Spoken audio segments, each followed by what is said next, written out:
Nankasitraka ny vahoaka malagasy tamin'ny fandraisana anjara tamin'ny fifidianana omaly moa ny kandidà laharana fahatelo amby telopolo tamin'ny fifidianana filoham-pirenena ary nilaza moa ny tenany fa efa azy ny fandresena. Fanadadiana izay rahana amin'ny rotsy rakotiny iray ny simamy rasoanay.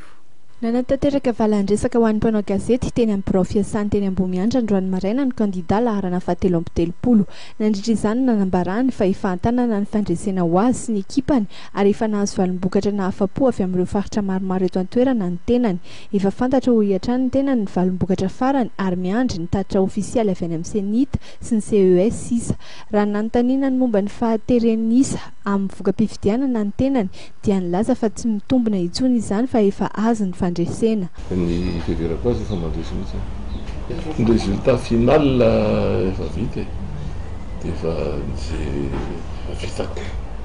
Ka raha mifanetinety na tsy mifanetinety ka efa vita. Aminay zany kinare mbola ho teneny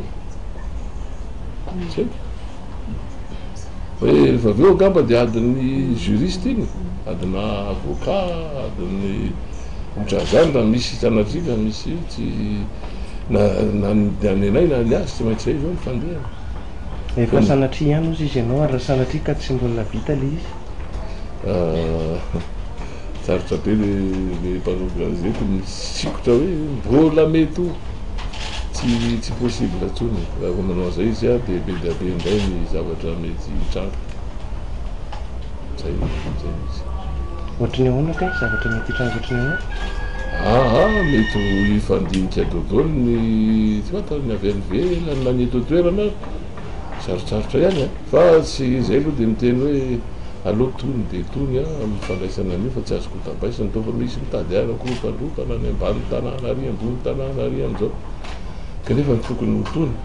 Nitondra ny afatra fankasitrahana ny malagasy moa ny kandidà laharana fahatelo amby telopolo ary nitondra fisaorana ho an'ireo mpifidy. Nambarany ihany koa fa na misy aza ny fandresena dia tsy maintsy mbola hitondra ny fanaraha-maso amin'ny osika samihafa ny tranga ny tenany, indrindra ny momba ireo bilita izay efa nasiana marika sy ny fanaovana tsinitsina ireo olona tokony hifidy.